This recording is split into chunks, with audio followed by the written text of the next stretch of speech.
avait une âme, et ils ont déclaré que l'âme venait dans le fœtus des femmes après 6 mois. Tout cela, évidemment, c'est scandaleux, et tout cela n'a plus rien à faire au XXIe siècle.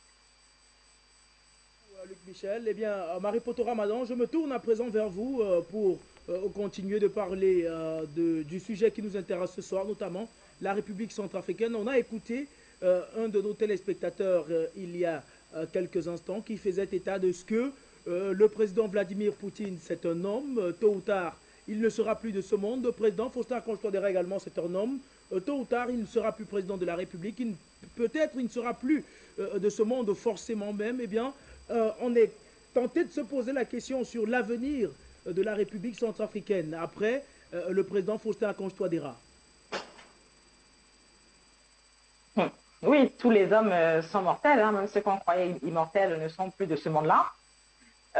Après, c'est vrai que la Russie n'est pas notre Dieu. On n'est pas allé en Russie pour les beaux yeux des Russes, et eux non plus ne sont pas venus à nous vers nos beaux yeux. On sait que c'est intérêt, et c'est donnant. On a vu ce qu'ils nous proposaient était meilleur que ce que la France nous propose, enfin nous a imposé depuis plus de 60 ans. C'est parce qu'on sait que c'est un accord qui a certainement une limite, que le président Touadéra n'a pas hésité à envoyer plusieurs jeunes qui sont engagés dans l'armée. Je ne sais pas si peut-être vous êtes au courant, certains, mais il y a facilement un an de cela, plusieurs jeunes qui se sont engagés dans l'armée sont en Russie pour se faire former. Ils en ont, je crois, pour 2 ou 3 ans. Donc, après d'autres formations, c'est parce qu'il voit un avenir, il veut que les Centrafricains soient meilleurs que ce qu'ils ont été dans le passé. Donc, il assure déjà l'avenir de plusieurs jeunes qui sont engagés militairement, donc s'ils peuvent le faire aussi informatiquement ou un peu ailleurs, et au niveau peut-être agricole et tout ça. Mais après, ce n'est pas non plus publié sur toutes les pages ou sur tous les médias. Mais il y en a, je pense, qui sont un peu, pas forcément secrets, mais qui n'ont pas lieu d'être publiés. Donc, nous voyons déjà cela. Et nous savons que le président Touadéra n'a pas... je sais que ce n'est pas évident pour lui. Je ne suis pas président, je ne suis pas une de ses conseillères, je ne suis qu'une compatriote et patriote. Je sais que ce n'est pas facile pour lui, mais je pense qu'il le savait, il s'y attendait. Hein. Vous dites qu'il savait, il vous dit, ben oui, je sais, puisqu'il a lui été pendant 4 ans et demi auprès de Bozizé, fidèle collaborateur, fidèle Premier ministre, même le meilleur en RTA. Il sait de quoi, il connaît les difficultés qui sont en face de lui, il sait comment les gens réfléchissent, il sait qui entourait Bozizé et qui l'entourait lui et qui les ont trahis. Ça, il connaît les traits. Donc, certains disent, oui, il est mal entouré. Il sait. Nous-mêmes, on est là, on dit parfois, tel est mal entouré, mais nous-mêmes, est-ce que nous-mêmes, on est bien entourés? Ceux qui aiment dire, qui aiment écrire, il est tout seul, il est mal entouré, parce que peut-être vous n'êtes pas là-bas que vous dites qu'il est seul.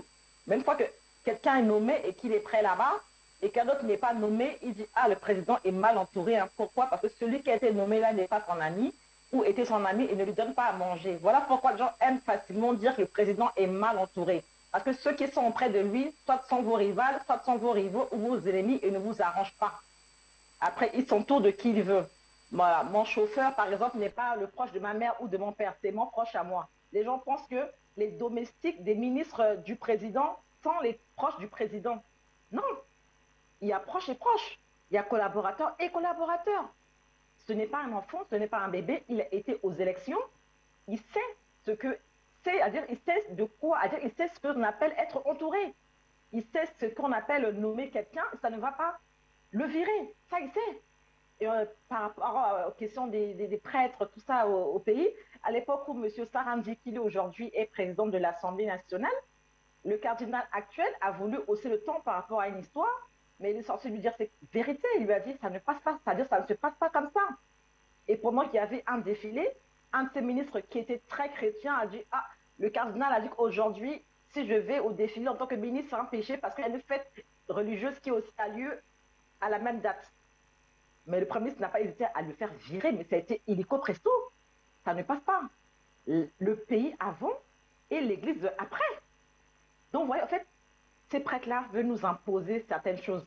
Ils pensent aussi perturber le président. Non, ils ont dirigé Mme Sima Panza. Ceux qui ont choisi pour elle son Premier ministre, ses ministres et tout ça, mais M. Touadéra, au niveau de l'Église, ou des ministres, ou des conseillers, je vous dis qu'il les connaît, il les connaît très bien. Et M. Bozizé sait que le président Touadéra, moi, je dirais, est son meilleur élève, a été son meilleur élève. Il ne l'a pas vraiment formé, mais a été un de ses meilleurs collaborateurs. Et le président Touadéra connaît trop bien le président Bozé. Bozé, de là où il est, il sait que le président Touadéra peut être une bombe à retardement. Quand je dis qu'il faut qu'il aille plutôt à la CPI qu'en RCA, c'est pas pour être jugé, hein. Moi, c'est pour qu'il aille finir, c'est-à-dire ces derniers jours, hein. Parce que quand on le ramène à Bangui, pour moi, il ne sera jamais jugé. Pourquoi? Malheureusement, le président Touadéra a trop d'estime, trop d'amour, trop de pitié pour Bozé pour le juger. Mais l'entourage de Bozé qui a trahi, ça, il va les capturer, il va les mettre en prison. Mais lui-même, je ne le vois pas en prison.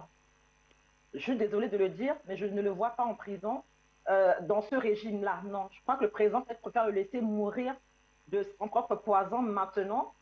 C'est qu'à la CPI, il aura peut-être plus de soins. Mais en tout cas, quand je dis que je le vois à la CPI, c'est pour qu'il puisse au moins avoir de quoi manger, se nourrir et prendre ses traitements. Mais ce n'est pas pour qu'il puisse être jugé, parce que pour moi, je doute qu'il soit jugé un jour. Mais après, on ne sait jamais. On ne joue pas non plus avec la République. Hein. Nous passons, nous, avant Bozé.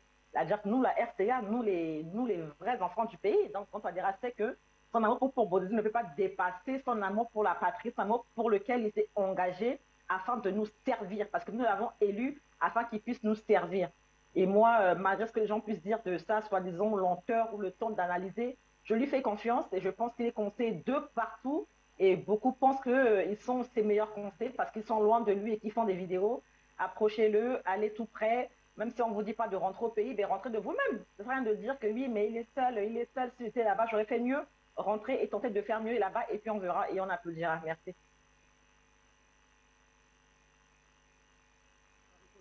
De nous avoir accompagnés tout au long de ces soirées. Merci également à vous, Luc Michel, d'avoir été en direct avec nous de Bruxelles. Nous sommes donc arrivés au terme de cette édition d'Appel sur le continent consacrée à la République centrafricaine. Merci, chers téléspectateurs, de nous avoir suivis. Merci également à toute l'équipe technique qui a travaillé pour la réussite de cette émission.